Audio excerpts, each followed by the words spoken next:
भैया अभिमन्यु भैया कहाँ है? अभिमन्यु भैया, अभिमन्यु भैया बहुत बहुत धन्यवाद। मिलते हैं। आप लोग मंच खाली करिए। अरे कि मोरा पिया भागा नहीं जागा, कि मोरा पिया भागा नहीं जागा। अरे कहाँ चल गई? कि नगबेसर का गाले भागा, नगबेसर का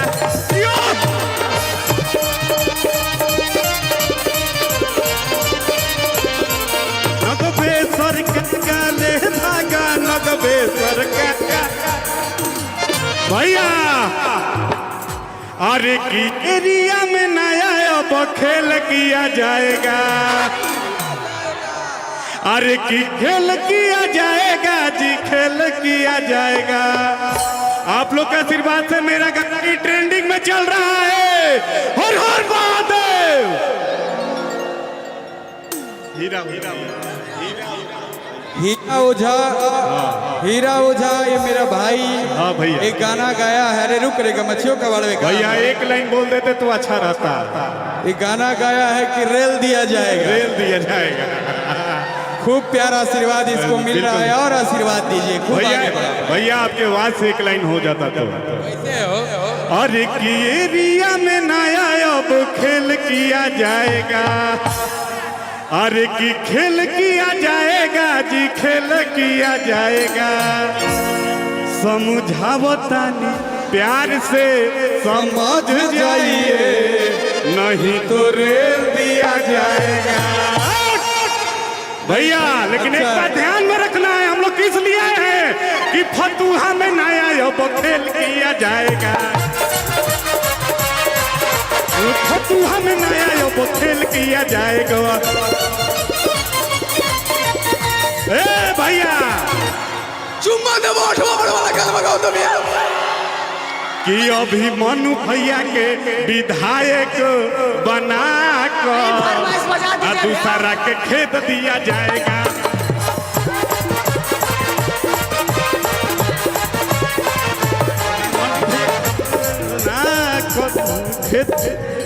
हर हर महादेव।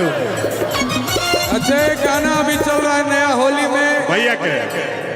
अरे की हो वो नहीं सबर भौजी,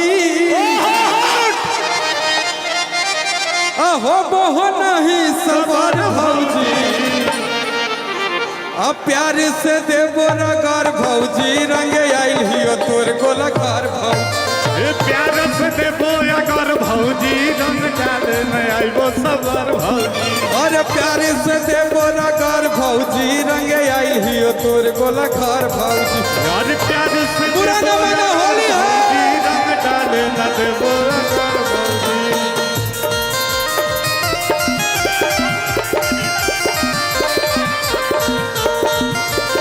चला जाए।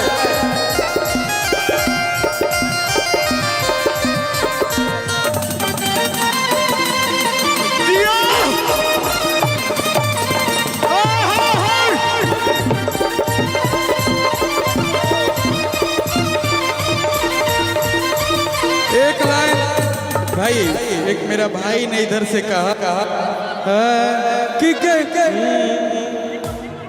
चुमले उठावा पे कि तबाह लागल, मम्मी है मर जागल। अब बचल बे के उपाय, चढ़े पर तो कोठावा। रात भर करबो हम प्यार, चुमा लेबो